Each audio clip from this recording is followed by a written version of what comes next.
Earlier this month, the San Francisco 49ers fired GM Trent Baalke, and over the weekend they replaced him with a Hall of Fame candidate, John Lynch.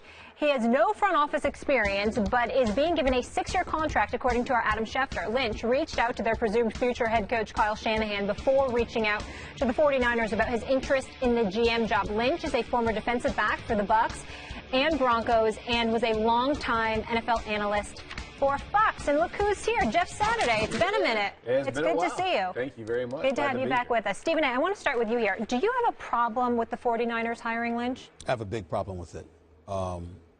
And for the purposes of Lynch's family and him who's watching, he does an outstanding job at Fox. He was an outstanding football player. I don't know him personally. I'm not questioning anything about this man. My comments have absolutely nothing to do with Lynch himself. My issue is about the process. Jeff, Max, you know me. I'm all about the process of fairness. No executive experience whatsoever. No, not a member of a scout team, not a member of a player personnel department, not a GM, nothing. Absolutely, positively nothing off the field other than being an analyst for football. And you get not only the general manager's job, but a 6-year deal, 6 years, 6 years. And on top of it all, how did you get the job? Because you got a relationship with Kyle Shanahan because you used to play with his father and you know him. And as a result, you picked up the phone and you asked him, let's rap, let's talk. And then after that, you spent a couple of nights at Ned York's house, okay? And then after that, you land a 6-year deal. And I say this, and I know this makes folks uncomfortable, but it's first take, so I'm going to put it right there. I don't know of any black man in history that has gotten a GM job in NFL history under such circumstances. That resonates with me. Now, they interviewed 2 African-American candidates, and I made sure that I put this down on my note charts because Louis Riddick, our very own Louis Riddick, was one of them, of course. Of course, you had Jimmy Ray. They interviewed him. George Patton, that's right, George Patton, Elliot Wolf, a couple of other guys. They interviewed about 6 different candidates according to numerous sources that I have. 2 of those guys, Jimmy Ray and Louis Riddick, were obviously individuals that they picked up. So you went through the process per se. But I'm like, come on. It's about fairness. Give me a qualified candidate. I got nothing to say. And again, I wish Lynch well. Seems like a really good guy, excellent analyst, very knowledgeable about the sport.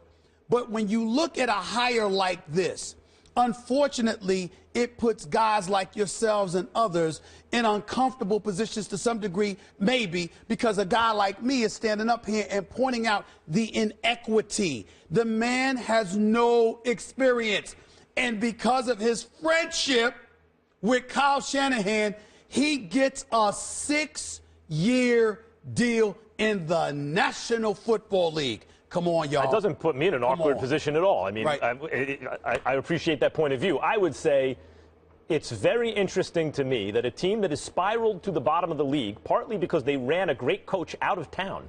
Right, They had a great coach. There's a good argument to make that over a 3-year span, the San Francisco 49ers were the best team in football in spite of never winning a Super Bowl. Right. Like the way the Buffalo Bills were when they went to 4 straight. And over that span, all together, they were the best team in football when I was a kid.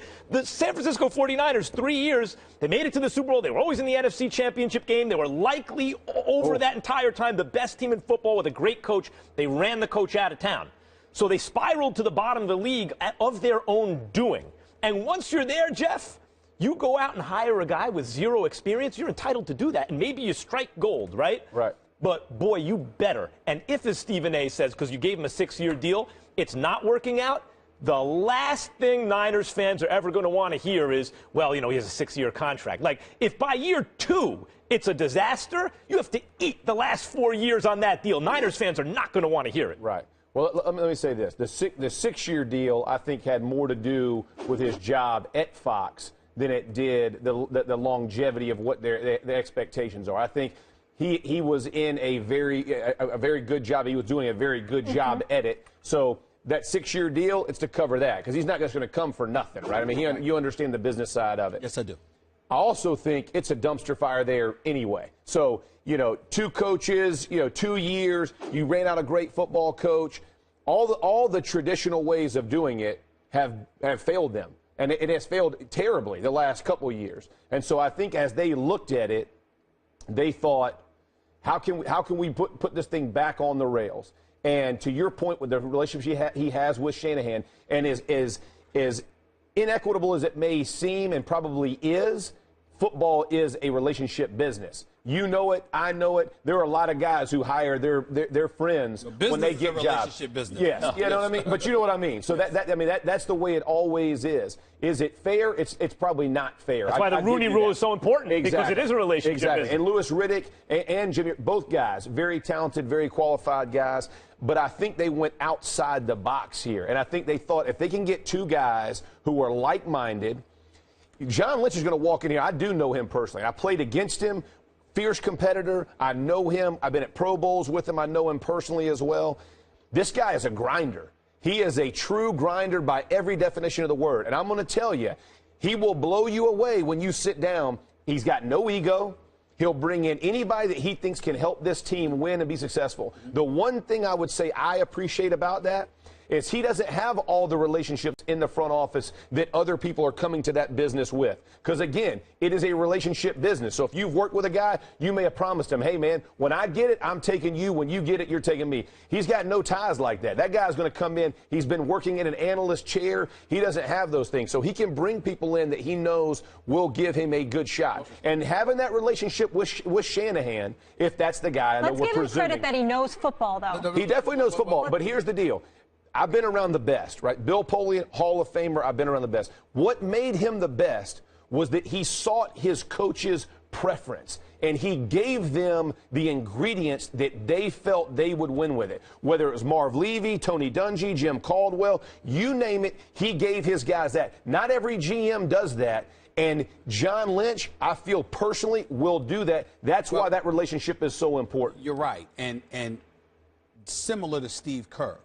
There's nothing. I mean, when I didn't like the fact that Mark Jackson got booted out of Golden State, exactly. You can't question Steve Kerr. Right. I mean, Steve Kerr was a former champion. He was a former general manager in Phoenix. He had aspirations to coach. I had an issue with the fact that he got a 5-year deal for double the amount of money they paid Mark Jackson when Mark Jackson was the coach. Because, again, we're talking about the issue of fairness, even though the Golden State Warriors, first-class organization. But I'm bringing up and I'm addressing your point about Lynch to say this. I want the Lynch family to know. It's not personal. No, it's not personal. I'm not talking about him. No. I'm saying when you are in a league that has a Rooney Rule, that is associated with the Fritz Pollard Alliance, that prides itself on being associated with a fair and equitable process, and then something like this happens, it debunks all of that.